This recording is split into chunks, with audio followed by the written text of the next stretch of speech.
Salut tout le monde, j'espère que vous allez bien.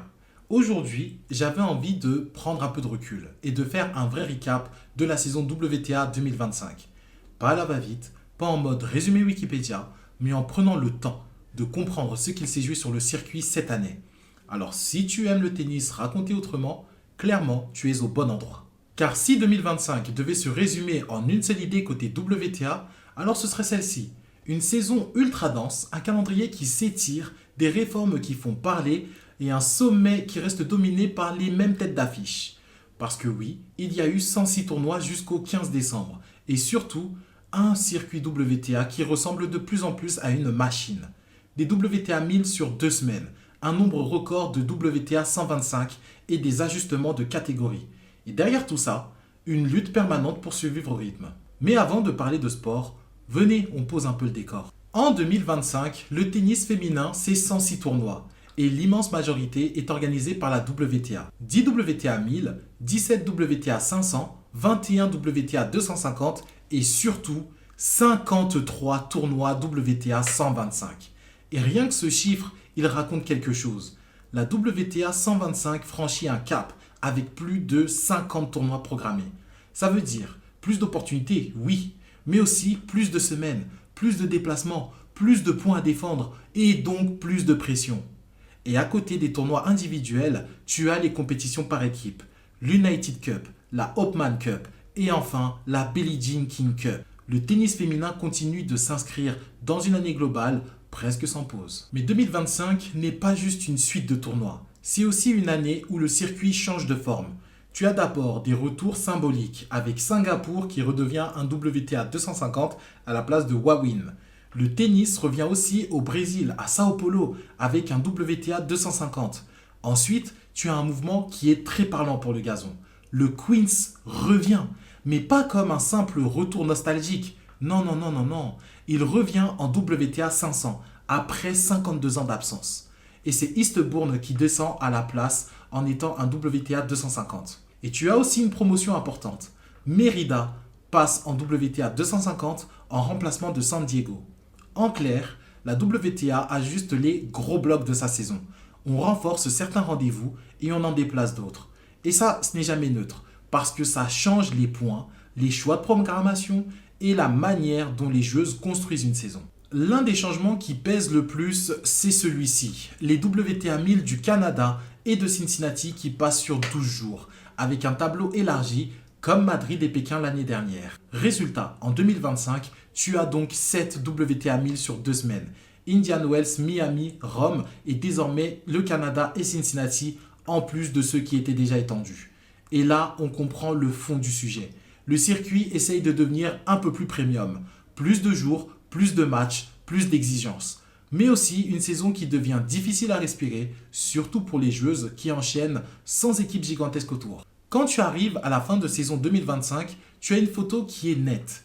Si on prend le classement à la race finale, c'est-à-dire les 8 joueuses qui joueront les WTA Finals, on a Aryna Sabalenka, Iga Swiatek, Coco Gauff, Amanda Anisimova, Jessica Pegula, Elena Rybakina, Madison Keys et Jasmine Paolini. Et si on prend le classement de fin d'année, alors lui aussi il reste très cohérent. Sabalenka reste numéro 1, Swiatek est numéro 2 et Gauff est numéro 3. Et vous voyez ce trio, eh bien c'est le socle de la WTA. Mais ce qui saute aux yeux, c'est la saison aussi de certaines joueuses. Amanda Anisimova finit 4e alors qu'elle était classée 36e fin 2024.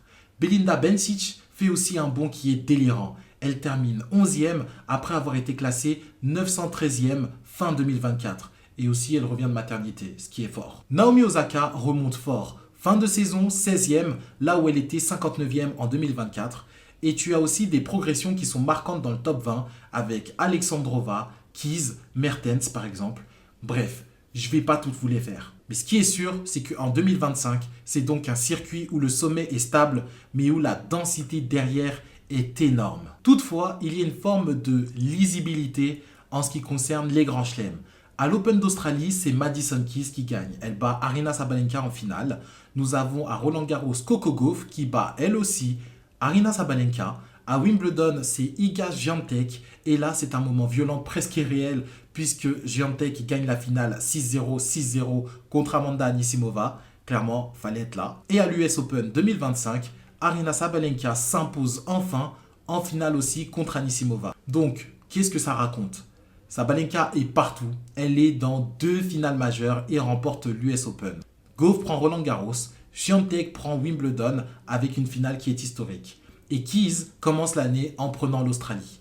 4 grands chelems, 4 championnes. Mais au centre, tu retrouves constamment les mêmes. Sabalenka, Swiatek, Gauff et la montée d'Anisimova comme une storyline énorme. Après, si tu veux sentir une saison WTA, dans ce cas-là, il faut regarder les catégories 1000, tout simplement. Parce que c'est là que la régularité se fabrique. En 2025, les grands titres WTA 1000 vont à Amanda Anisimova, Mira Andreeva, Aryna Sabalenka, Jasmine Paolini, Victoria Mboko, Iga Swiatek ou encore Coco Gauff. Et là, tu vois les tendances. Sabalenka prend les gros 1000, que ce soit Miami ou encore Madrid, et elle finit numéro 1 à la race. Andreeva signe une saison très marquante avec 2 WTA 1000 à Dubaï et à Indian Wells. Anisimova gagne Doha plus Pékin, finit 4e mondial comme je vous l'ai dit, et c'est une saison qui est plus que charnière pour elle. Paolini s'offre Rome, énorme sur terre battue, que ce soit en simple et en double. Mboko, fille du Canada, gagne à Montréal avec une storyline qui est très forte. Et on a aussi Gauff qui gagne à Wuhan, en plus de Roland Garros bien évidemment, et Swiatek qui gagne Cincinnati, Séoul, en plus de Wimbledon. Et là, clairement, on l'a vu dans les gros rendez-vous. Et si on prend la fin de saison avec les WTA Finals à Riyad, eh bien la championne, c'est Elena Rybakina qui bat Aryna Sabalenka en finale. Et ça te dit aussi 2 choses. Sabalenka est la joueuse la plus constante de l'année, comme je ne cesse de vous le répéter avec le fait que ce soit la numéro 1 à la race, la numéro 1 en termes de prize money, mais elle n'a pas réussi à tout rafler. Et on a aussi Rybakina qui a réussi à voler la dernière couronne de la saison et surtout au meilleur moment, parce que sa fin de saison était juste stratosphérique. Et bien entendu, il faut aussi parler de ce qui s'est passé à l'US Open. Comme du côté de l'ATP, l'US Open change le format du double mixte, ce qui est logique, vous me direz. On passe de 32 paires à 16. Une partie est basée sur les classements en simple, une autre sur des invitations. Et surtout, ça se joue durant la première semaine. L'objectif annoncé?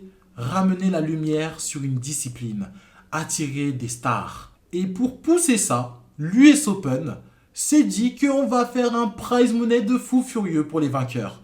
On passe de 200 000 $ à 1 million de dollars, bien évidemment à partager. Et ça a créé des critiques de la part des spécialistes du double, avec l'idée qu'on exclut les joueurs moins populaires au profit du show. Parlons aussi d'argent, parlons du tableau des prize money, puisqu'il est très parlant. En 2025, Sabalenka est numéro 1 en gain, plus de 15 millions de dollars gagnés. Juste derrière, on a Swiatek avec plus de 10 millions, quelque chose comme ça. Et puis, on a Rybakina, Gauff et Anisimova. Donc, même financièrement, c'est une saison qui confirme le leadership de Sabalenka. Également, 2025, c'est une année où beaucoup de noms importants disent stop.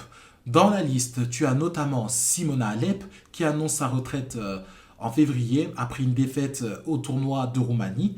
On a Caroline Garcia qui a annoncé sa retraite aussi, retraite qui a été prise à la fin de la saison. On a Petra Kvitova qui a annoncé sa retraite après l'US Open, qui serait son dernier tournoi. Eugénie Bouchard qui annonce sa retraite à Montréal comme étant son dernier tournoi. On a aussi eu Alizé Cornet, deuxième retraite annoncée en septembre 2025. Et d'autres départs notables comme Wickmayer, Bonaventure, Lauren Davis ou Wang Qiang. Bref, ça vous dit qu'en 2025, on a une tonalité spéciale. Une partie de la vieille garde quitte la scène pendant que des joueuses comme Andreeva, Anisimova ou Mboko, elles, montent très fort. Alors du coup, si on devait conclure, c'était quoi vraiment la saison WTA en 2025 ? Eh bien, c'est une année où le circuit s'étire, certaines réformes font parler, une génération se retire et sportivement, le sommet est solide avec Sabalenka, Swiatek, Gauff et bien évidemment d'autres joueuses qui s'invitent en haut telles que Anisimova ou encore Rybakina pour fermer l'année. Bref, 2025 est une saison très riche, presque saturée, mais paradoxalement très claire dans sa hiérarchie. Donc si ce récap t'a plu et t'a aidé à mieux comprendre la saison 2025, abonne-toi, laisse une note et dis-moi en commentaire le prochain sujet que tu veux voir ici. À très vite pour le prochain épisode.